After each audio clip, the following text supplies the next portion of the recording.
5 reasons to buy a vintage motorcycle. Is it time for a vintage motorcycle?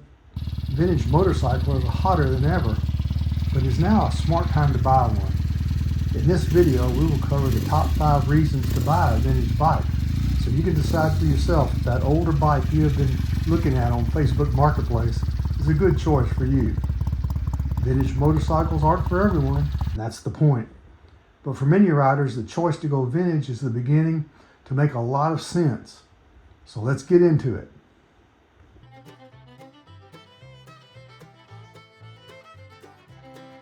In the past, motorcycles were affordable for most everyone, but that's not the case today. New motorcycles are expensive. New Harleys are going for $25,000, $35,000, $55,000 and more. A new Goldwing costs a cool $40,000 once you pay all the tax, title, and license and dealer fees. A Triumph Rocket 3, $26,000, and many other bikes that are just priced so far out of our reach as riders. On top of that, modern bikes lose as much as 35% of their value the moment they roll off the dealer's showroom floor. And if you finance them, you can be upside down on that loan for years. And that's not a value proposition I want to get into. Alternatively, if you choose wisely, many vintage motorcycles will increase in value with time. And in many cases, you can ride your motorcycle without destroying that value. That means you don't own just a motorcycle that you can enjoy riding. You own an appreciating investment. Before we go much farther, we probably need to define what we mean by vintage motorcycle. Now, I live in the state of Alabama, and according to our state law, any motorcycle that is older than 25 years old is a vintage motorcycle. I think that's a good idea because it gives us a lot more variety of bikes to choose from. We're not talking about just 1930, 1940, things like that. We can consider 1970, 80, 90 motorcycles as vintage.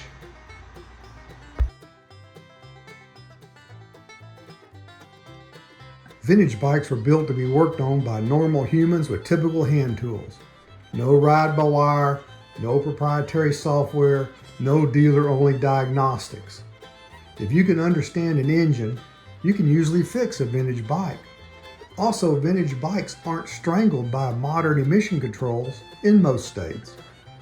No need to decat your vintage bike. It never had a catalytic converter to begin with. No need to buy a tuner and reflash the ECU. Vintage bikes don't have ECUs. Sure, there can be mechanical and electrical gremlins that must be sorted, but with a shop manual and a little patience, you can fix most of those with your own 2 hands. No official dealer diagnostic computer required. Now, parts and accessories for vintage bikes in the past were difficult to obtain, but they're becoming more readily available every day.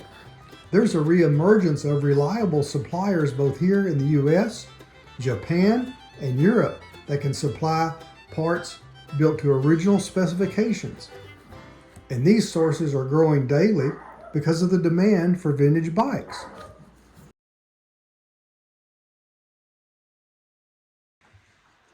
I'm no environmental activist, but I'll admit this. I cringe every time I walk through a motorcycle salvage yard and see rows of bikes with low miles stacked like junk.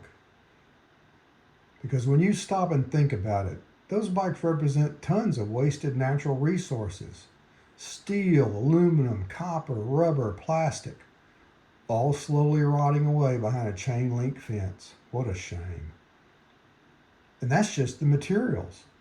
What we don't see is the energy it took to mine it, the fuel used to ship it, the human effort required to turn raw resources into a fully functioning motorcycle.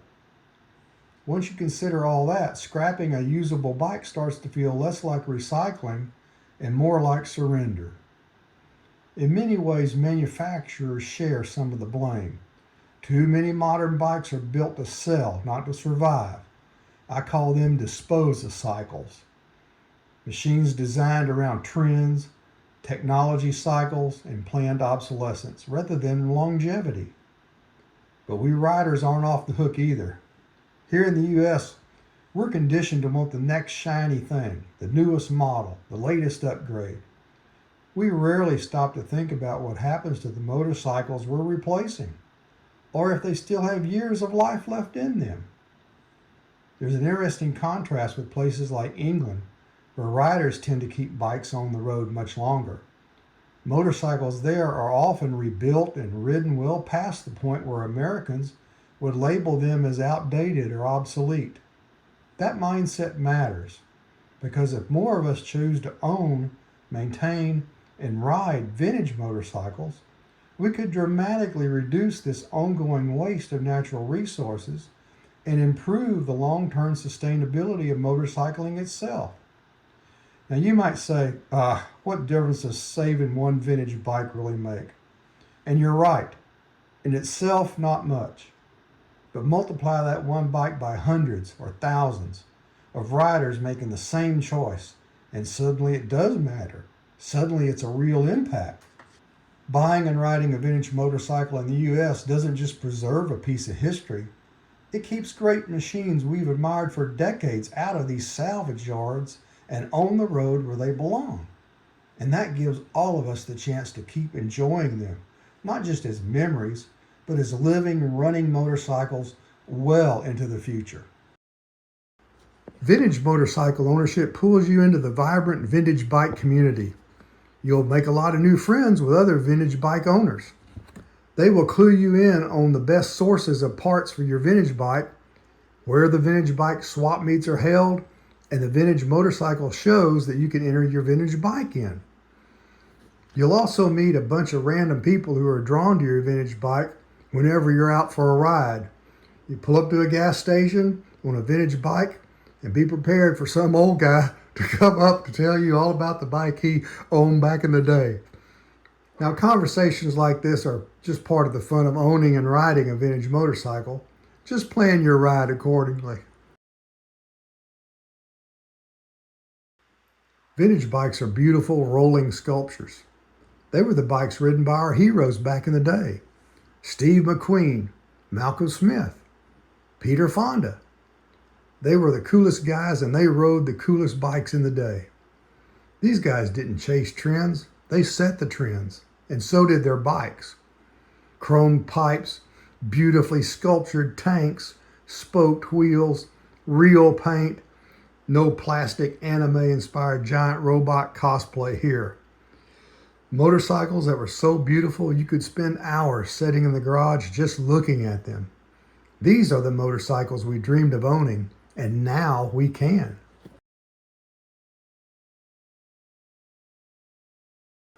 So, do you want a push-button motorcycle? A bike that sets all winter, starts after 6 months of being untouched, that you just put gas in and ride it? A bike that's as easy and convenient to own and use as your Toyota Prius? Or do you want a cool, character-filled, old-school ride that brings back memories of a better time and place? If so, you're going to need a lot of patience and a pretty good sense of humor. You'll be chasing elusive oil leaks, unobtainium replacement parts, cold-blooded kickstarts that make your leg hurt, and a slew of quirks that you'll just have to learn to live with. But the feeling you get from riding your vintage bike on that first warm spring afternoon after you've worked on it and got it running well is well worth it.